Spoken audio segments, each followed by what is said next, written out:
So, good day mga master. Ngayon, mayroon tayo ditong Epson printer. Ang model niya, TEP210. Itong gagawin natin ay applicable po ito sa mga Epson printer or kahit sa ibang printer, pwede rin po natin itong gawin. Once na maka-encounter tayo ng no power. Kapag ating binubuhay, hirap siya mag-power on. Yan. Dalawang method po yon. Ang una, pwede rin yung gawin na i-hold yung power button na hindi naka-plug ang ating printer.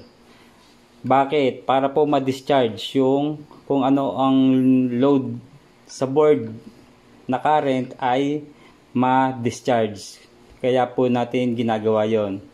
So, once na hindi nyo nakuha sa unang method, ang pangalawang method po nito ay i-unplug nyo po yung kanyang plug. Then, didikit nyo po sa kahit na anong metal para ma-discharge ang current. Yun po yung pangalawang method. So, ang gagawin natin yung pangalawang method. Huhugutin natin to, then, saka ipa-power on. Kagaya nito, ang printer na to, hindi siya mabuhay. Kahit anong gawin, ayaw mag-power on ng printer. So, ang gagawin natin, i-unplug natin siya. Then, didikit natin siya sa metal for 15 seconds. Yan, pwede nyong iganto or pwedeng iganto nyo lang, basta 15 seconds nyo siya ididikit sa metal. Bot po yan, pareho. Itong dalawang metal na to, ididikit nyo siya pareho sa metal para yung current niya na load dito sa kanyang mga capacitor ay ma-discharge. Kahit sang appliances po nyo gawin yon, applicable po yon. Kahit sa TV, ginagawa din po yon para yung mga nakaload na current doon sa kanyang capacitor ay mawala. Yon. So, na-discharge na natin siya. Then, ibalik natin. Saka natin buhayin. Ayun, nag-power on na siya.